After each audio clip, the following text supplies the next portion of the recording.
Hello YouTube, എല്ലാവർക്കും time traveller എന്ന നമ്മുടെ ചാനലിലേക്ക് സ്വാഗതം. അപ്പം ഇന്ന് നമ്മുടെ ചാനലിൽ നമ്മൾ റിവ്യൂ ചെയ്യാൻ പോകുന്ന വണ്ടി എന്ന് പറയുന്നത് നമ്മുടെ ഹോണ്ടയുടെ CB 350 ആണ്. നമ്മൾ ഇന്ന് റിവ്യൂ ചെയ്യാൻ പോകുന്ന വണ്ടി എന്ന് പറയുന്നത് ദേ ഈ ഇരിക്കുന്ന ഫുള്ളി ബ്ലാക്കഡ് വേർഷൻ ആണ് നമ്മൾ ഇന്ന് റിവ്യൂ ചെയ്യാൻ പോകുന്നത്. ഇതൊരു 2025 മോഡൽ വണ്ടിയാണ്. ഇത് നിലവിൽ ഇപ്പോൾ കോമ്പറ്റീറ്റ് ചെയ്യുന്നത് എന്താണെന്ന് വെച്ചാൽ നമ്മുടെ റോയൽ എൻഫീൽഡ് ബുള്ളറ്റുമായിട്ടാണ് നമുക്ക് ഇപ്പോൾ ഈ വണ്ടി നിലവിൽ കോമ്പറ്റീഷനായിട്ട് വന്ന് നിൽക്കുന്നത് പറയുന്നത്. വിലയുടെ കാര്യങ്ങളായാലും വണ്ടിയുടെ ഫീച്ചറിന്റെ കാര്യങ്ങളിലായാലും എന്തുകൊണ്ടും വളരെയധികം കുറച്ചുകൂടെ ഒരുപടി മുന്നിൽ നിൽക്കുന്ന ഒരു വണ്ടി എന്ന് വേണമെങ്കിൽ നമുക്ക് ഈ ഹോണ്ടയുടെ CB 350 നമുക്ക് വിശേഷിപ്പിക്കാവുന്നതാണ്. അപ്പോൾ നമുക്ക് നേരെ നമ്മുടെ വണ്ടിയുടെ ഹെഡ് ലാമ്പിലേക്ക് നോക്കുന്ന സമയത്ത് നമുക്ക് ഒരു റൗണ്ട് ഷേപ്പിലുള്ള ഹെഡ് ലാമ്പ് യൂണിറ്റ് ആണ് ഇവിടെ വന്നിട്ടുള്ളത്.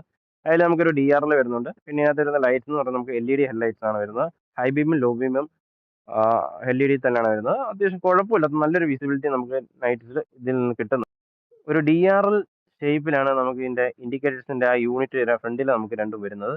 അത് ഇതിനെ കാണാൻ കുറച്ചുകൂടി ഒരു ഭംഗിയും മറ്റു വണ്ടികളിൽ നിന്ന് ചെറിയൊരു വ്യത്യസ്തമായിട്ടുള്ള രീതിയിലുള്ള ഒരു മാറ്റമൊക്കെ നമുക്ക് അതിൽ നിന്ന് ഫീൽ ചെയ്യും.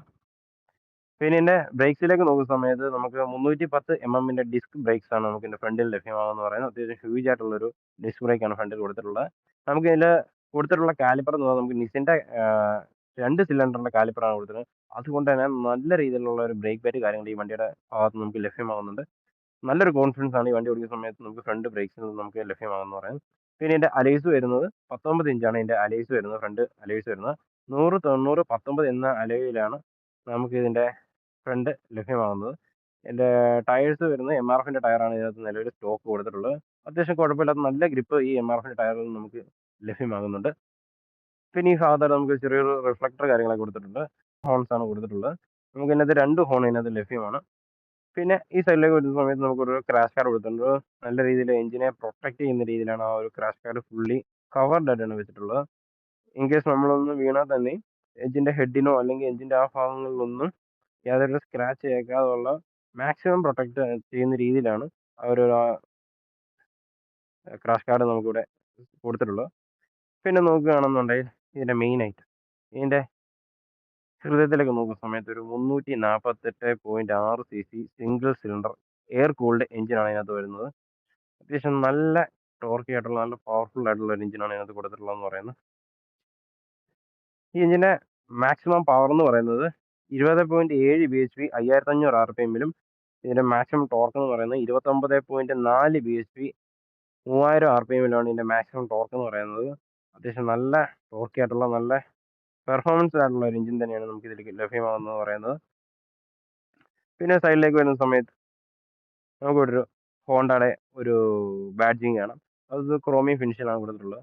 പിന്നെ നമുക്ക് സൈലൻസർ ഒക്കെ അത്യാവശ്യം ക്രോമിയം ആയിട്ടുള്ള ഒരു ഫിനിഷിൽ തന്നെയാണ് കൊടുത്തിട്ടുള്ളതെന്ന് പറയുന്നത്, സെറ്റ് ചെയ്തിട്ടുള്ളതെന്ന് പറയാം. പിന്നെ നമുക്ക് ഫ്രണ്ട് ഫുഡ് റെസ്റ്റും ബാക്ക് ഫുഡ് റെസ്റ്റും ഒക്കെ നമുക്ക് ഫോൾഡ് ചെയ്ത് വെക്കാവുന്ന രീതിയിലാണ് വന്നിട്ടുള്ളത്.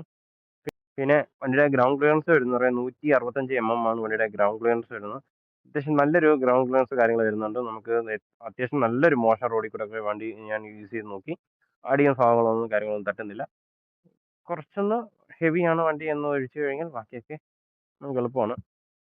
പിന്നെ ഈ സൈഡിലേക്ക് വരുന്ന സമയത്ത് നമുക്കിവിടെ CB 350 ഒരു ബാഡ്ജിങ് കാര്യങ്ങളൊക്കെ കാണാം. നല്ലൊരു കംഫർട്ട് വരുന്നൊരു സസ്പെൻഷൻ കൂടിയാണ് ഈ ബാക്കിൽ സെറ്റ് ചെയ്തിട്ടുള്ളതെന്ന് പറയുന്നത്.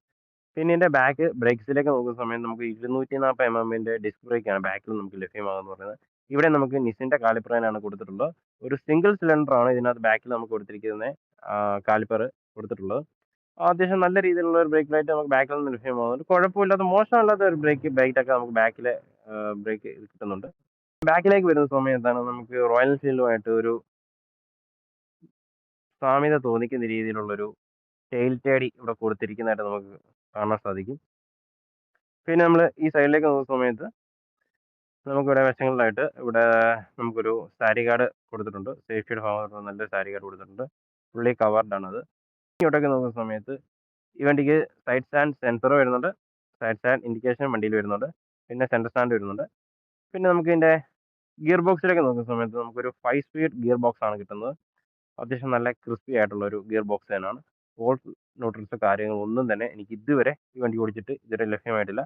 ആ ഗിയറൊക്കെ അത്യാവശ്യം കറക്റ്റായിട്ട് തന്നെയാണ് വീഴുന്നത്. ന്യൂട്രൽ പോയിന്റ് ആയാലും ബാക്കിയുള്ള ഗിയർസ് ആണെങ്കിലും കറക്റ്റായിട്ട് വീഴുന്നുണ്ട്. ഫോൾസ് ന്യൂട്രൽസ് ഒന്നും ഇതുവരെ ലഭ്യമായിട്ടില്ല. പിന്നെ നമുക്കിവിടെ ഹോണ്ടയുടെ ആ ഒരു ബാഡ്ജിങ് ആണ്. ആ ഒരു ക്രോമി ഫിനിഷിങ്ങിൽ തന്നെയാണ് കൊടുത്തിട്ടുള്ളതെന്ന് പറയുന്നത്. പിന്നെ നമ്മുടെ സീറ്റ്സിലേക്ക് നോക്കുകയാണെന്നുണ്ടെങ്കിൽ അത്യാവശ്യം കുഷ്യനായിട്ടുള്ളൊരു നല്ല സീറ്റ്സാണ് കൊടുത്തിട്ടുള്ളത്. ഫ്രണ്ട് റൈഡ് ചെയ്യുന്ന റൈഡറിന് നല്ലൊരു കംഫർട്ടായിട്ടുള്ള നല്ല വിട്ടുള്ള ഒരു സീറ്റ്സാണ് ഫ്രണ്ടിൽ കൊടുത്തിട്ടുള്ളത്. ബാക്കിൽ പില്ലിൻ വരുന്ന സമയത്ത് പില്ലിന് ഒരു ശകലം ചെറിയ സീറ്റ്സാണ് കൊടുത്തിട്ടുള്ളത്. അത്യാവശ്യം കുഴപ്പമില്ലാതെ നമുക്ക് ബാക്കിലെ ഒരുപാട് വണ്ണമില്ലാത്ത ആൾക്കാർക്കാണെങ്കിൽ വളരെ കംഫർട്ടായിട്ട് ഇരിക്കാൻ പറ്റും. കുറച്ച് വണ്ണമുള്ള ആൾക്കാരാണെങ്കിൽ ഒരു ചെറിയ ഡിസ്കംഫർട്ട് ഇതിൽ നിന്ന് ഫീൽ ചെയ്യും. പിന്നെ നമുക്കൊരു ഗ്രാബ് റെയിൽ കാര്യങ്ങളൊക്കെ കൊടുത്തിട്ടുണ്ട്. അത്യാവശ്യം നല്ല സ്ട്രോങ് ആണ് ഗ്രാബ് റെയിൽ കൊടുത്തിട്ടുള്ളതെന്ന് പറയുന്നത്. ടാങ്കിലേക്ക് നോക്കുന്ന സമയത്ത് നമുക്ക് 15.2 ലിറ്ററാണ് ടാങ്കിന്റെ കപ്പാസിറ്റി വരുന്നതെന്ന് പറയുന്നത്. നമുക്കിതിന്റെ റിസർവിന്റെ ഒരു ഇത് വരുന്നതെന്ന് പറയുന്നത് 3 ലിറ്ററാണ് ഇതിന്റെ റിസർവ് വരുന്നത്. പിന്നെ വണ്ടിയുടെ മൈലേജ് കമ്പനി പറയുന്നത് 35 മുതൽ 40 വരെയാണ് വണ്ടിയുടെ ഒരു മൈലേജ് കമ്പനി പറയുന്നത്.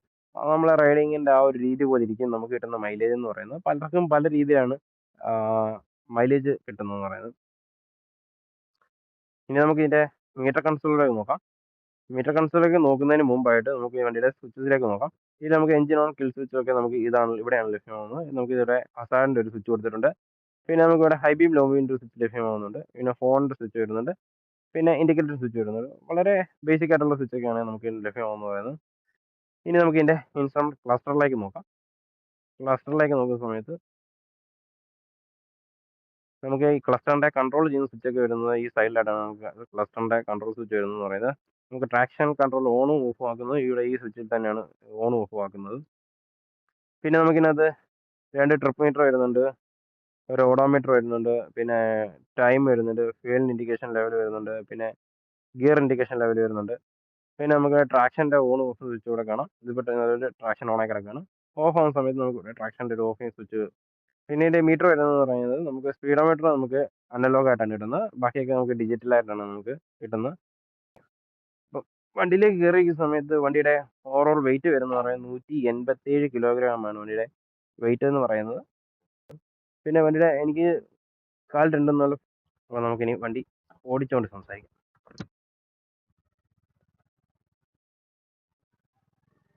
നമുക്ക് വണ്ടി ഒന്ന് വലിച്ചെടുത്ത് നോക്കാം. വണ്ടികളൊന്നും ഇല്ലാതെ നിൽക്കുക, ഒരു ചെറിയ ഓപ്പൺ റോഡോ കാര്യങ്ങളായിട്ട് കിടക്കുകയാണ്. അപ്പോൾ നമുക്കൊന്ന് വലിച്ചെടുത്ത് നോക്കാം വണ്ടിയുടെ പവർ.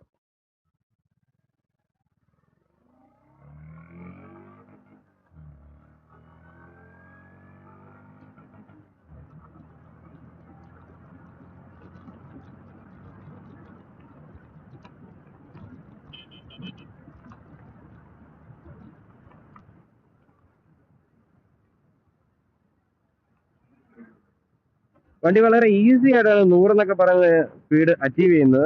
നമുക്ക് നല്ല രീതിയിൽ പുള്ളി ചെയ്ത് വണ്ടി ഒരു 140 130 വരെയൊക്കെ നല്ല രീതിയിൽ ക്രൂസ് ചെയ്ത് പോകാൻ പറ്റും. യാതൊരു വൈബ്രേഷനോ കാര്യങ്ങളൊന്നും തന്നെ നമുക്ക് ഫീൽ ചെയ്യുന്നില്ല. വണ്ടി ഓരോ ഗിയർ ഫസ്റ്റ് ഒക്കെ ആകുമ്പോൾ ഒരു 40-നൊക്കെ നമുക്ക് ഇതിനകത്ത് കട്ട് ഓഫ് ആണ്. ഒരു 80 ആകുമ്പോൾ സെക്കൻഡ് ഗിയർ നമുക്ക് കട്ട് ഓഫ് ചെയ്യും. തേർഡ് ഗിയർ കഴിയുമ്പോൾ തന്നെ നമുക്കൊരു 100 കഴിഞ്ഞ് പുള്ളി ചെയ്ത് കയറി പോകുന്നതാണ്. വൈബ്രേഷനോ കാര്യങ്ങളൊന്നും തന്നെ ഇല്ല. പിന്നെ 5ാമത്തെ ഗിയർ ഇടുമ്പോഴത്തേനും നമുക്കൊരു 60-ന് താപ്പോട്ട് നിൽക്കുന്ന സമയത്ത് വണ്ടി അത്യാവശ്യം നല്ല രീതിയിൽ ജെർക്ക് ചെയ്യുന്നുണ്ട്. നമുക്കൊരു 4ാമത്തെ ഗിയർ ഇടുമ്പോഴത്തേന് ആ ഒരു പ്രശ്നം അത് സീനില്ല. നമുക്ക് നൈസായിട്ട് നമുക്ക് വണ്ടി ഒരു 30 മൈൽ സ്പീഡ് ഒരു 40 ആകുമ്പോൾ ആ റേഞ്ചിൽ നമുക്ക് ഓടിക്കാവുന്നതാണ്.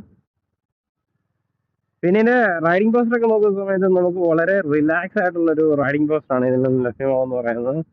നല്ല രീതിയിൽ നല്ല കംഫർട്ടബിൾ ആയിട്ട് നമുക്കിരുന്ന് ഓടിച്ചു പോകുന്ന രീതിയിലാണ് ഇതിന്റെ ഒരു റൈഡിംഗ് പോസ്റ്റർ നമുക്ക് നിലവിൽ ഇതിൽ നിന്ന് ലഭിക്കുന്നത്. വണ്ടിയുടെ എഞ്ചിന്റെ സൈഡിൽ നിന്ന് നോക്കുന്ന സമയത്ത് നമുക്ക് ആക്സിലേറ്ററിന്റെ ഭാഗം നോക്കുന്ന സമയത്ത് വണ്ടിയുടെ ഒരു പെർഫോമൻസിന്റെ ഭാഗം നോക്കുന്ന സമയത്ത് നമുക്ക് നല്ല രീതിയിൽ റെസ്പോൺസീവ് ആയിട്ടുള്ളൊരു എഞ്ചിനാണ് നമുക്ക് ഇവിടെ കൊടുത്തിട്ടുള്ളതെന്ന് പറയുന്നത്. നമുക്ക് ഒരു മീഡിയം സ്പീഡിൽ പൊക്കോട്ടിരിക്കുന്ന സമയത്ത് നമ്മൾ പുള്ളി ചെയ്താൽ പെട്ടെന്ന് തന്നെ വണ്ടി പുള്ളി ചെയ്ത് കയറി വരുന്നുണ്ട്. ആ രീതിയിൽ നല്ല റെസ്പോൺസീവ് ആയിട്ടുള്ള ഒരു എഞ്ചിനാണ് കൊടുത്തിട്ടുള്ളത്. ഇപ്പോൾ നിലവിൽ റോയൽ എൻഫീൽഡിന്റെ ഒരു കോമ്പറ്റീറ്റർ ആയിട്ടാണ് ശരിക്കും പറഞ്ഞാൽ CB350 നിൽക്കുന്നത്. ആ വിലയുടെ ഭാഗം നോക്കുന്ന സമയത്തായാലും അല്ലെങ്കിൽ സർവീസ് കോസ്റ്റ് നോക്കുന്ന സമയത്തായാലും വണ്ടിയുടെ ബാക്കിയുള്ള ക്വാളിറ്റി കാര്യങ്ങളൊക്കെ നോക്കുന്ന സമയത്താണെങ്കിലും നല്ല രീതിയിലൊരു കോമ്പറ്റീഷൻ തന്നെയാണ് റോയൽ എൻഫീൽഡിന്റെ ഭാഗത്ത് ഇവനെ കൊണ്ട് ഉണ്ടാകുന്നത് അവർക്ക്. പിന്നെ നമ്മൾ പറയേണ്ട ആവശ്യമില്ല. വണ്ടി റിലയബിലിറ്റി കാര്യങ്ങളൊക്കെ നോക്കുന്ന സമയത്ത് ഹോണ്ടയാണ്. നല്ല റിലയബിലിറ്റിയും കാര്യങ്ങളൊക്കെ ഉള്ള ഒരു വണ്ടി തന്നെയാണ് ഹോണ്ട എന്ന് പറയുന്നത്. ഈ CB350 ഓൺ ചെയ്യാനുള്ള ഒരു ചെറിയ കാരണമൊക്കെ ഞാൻ ഇത് കാണുന്നുണ്ട്. അതിന്റെ മെയിൻ കാര്യം എന്ന് പറഞ്ഞാൽ ഹോണ്ടയാണ്. നല്ല റിലയബിൾ ആയിട്ടുള്ള ഒരു എഞ്ചിനാണ്. വൈബ്രേഷൻസ് കാര്യങ്ങളൊന്നും തന്നെ ഇല്ല. നല്ല നല്ല ഒരു ഡ്യൂറബിലിറ്റി ഒക്കെ നമുക്ക് വണ്ടിയിൽ നിന്ന് കിട്ടും. അപ്പോൾ ആ രീതിയിലൊക്കെ നമുക്കൊരു വിശ്വാസം കൂടിയാണ് നമുക്ക് ഹോണ്ടയെ സംബന്ധിച്ചോളം. ഇനി വണ്ടിയുടെ പ്രൈസ് നമുക്ക് നോക്കുന്ന സമയത്ത് നമുക്ക് ഓൺ റോഡ് വരുന്നത് 2,40,000 രൂപയാണ് വണ്ടിയുടെ ഓൺ റോഡ് പ്രൈസ് വരുന്നത്. നമുക്ക് ബുള്ളറ്റിനെയൊക്കെ വെച്ച് കമ്പയർ ചെയ്ത് നോക്കുന്ന സമയത്ത് നമുക്കിതിനകത്ത് ട്രാക്ഷൻ കൺട്രോൾ വരുന്നുണ്ട്. പിന്നെ ഈ വണ്ടിയിൽ സ്ലിപ്പർ ക്ലച്ച് കാര്യങ്ങളൊക്കെ വരുന്നുണ്ട്. ഇതിൻ്റെ ടോപ്പ് ആൻഡ് ലോഡ് വരുമ്പോൾ കുറച്ചുകൂടെ നമുക്ക് സ്പെക്കും കാര്യങ്ങളൊക്കെ കുറച്ചുകൂടെ നമുക്ക് കിട്ടുന്നുണ്ട്. അപ്പോൾ അങ്ങനെ വെച്ച് നോക്കുമ്പോൾ നല്ലതാണ്. കൊടുക്കുന്ന വിലയ്ക്ക് ഒരു മുതലാണെന്ന് വേണമെങ്കിൽ ഇപ്പോൾ നമുക്ക് പറയാം. പിന്നെ ഹോണ്ടയാണ്, നല്ല സർവീസും കാര്യങ്ങളൊക്കെ നമുക്ക് ലഭിക്കുന്നുണ്ട്. ഇനി വണ്ടിയുടെ നമ്മൾ സർവീസിലേക്ക് നോക്കുന്ന സമയത്ത് നമുക്ക് 1000 കിലോമീറ്ററിലാണ് ഫസ്റ്റ് സർവീസ് വരുന്നത്. അതിൽ നമുക്ക് ഏകദേശം ഒരു 2000 രൂപയോളം നമുക്ക് ഒരു ചിലവ് വരുന്നുണ്ട് ഇതിൻ്റെ 1000 കിലോമീറ്റർ സർവീസ് നമ്മൾ ചെയ്യുന്ന സമയത്ത്. അപ്പം നമ്മുടെ CB350 എടുത്താലും ബുള്ളറ്റ് എടുത്താലും നിങ്ങൾ ടെസ്റ്റ് ഡ്രൈവ് ചെയ്തതിന് ശേഷം മാത്രം വണ്ടികൾ ബുക്ക് ചെയ്യുക. അപ്പം ഈ വണ്ടിയുടെ വിശേഷം കാര്യങ്ങളൊക്കെ ഇത്രയൊക്കെ തന്നെ ഉള്ളൂ. അപ്പോൾ ഇതിൽ എന്തെങ്കിലും വിട്ടുപോയിട്ടുണ്ടെങ്കിൽ നിങ്ങൾ കമൻറ്റ് ബോക്സിൽ കമൻറ്റ് ചെയ്യുക. അപ്പം നിങ്ങൾക്ക് ഇതിൽ കൂടുതൽ എന്തെങ്കിലും അറിയാനുണ്ടെങ്കിൽ നമ്മുടെ കമൻറ്റ് ബോക്സിൽ കമൻറ്റ് ചെയ്യുക. അപ്പം നമ്മുടെ ചാനൽ ഇഷ്ടപ്പെട്ടാൽ ലൈക്ക് ചെയ്യുക, ഷെയർ ചെയ്യുക, സബ്സ്ക്രൈബ് ചെയ്യുക. അപ്പം അടുത്തൊരു വീഡിയോയുമായി കാണാം. അതുവരേക്കും സൈനിങ് ഓഫ് ദിസ് ചാനൽ.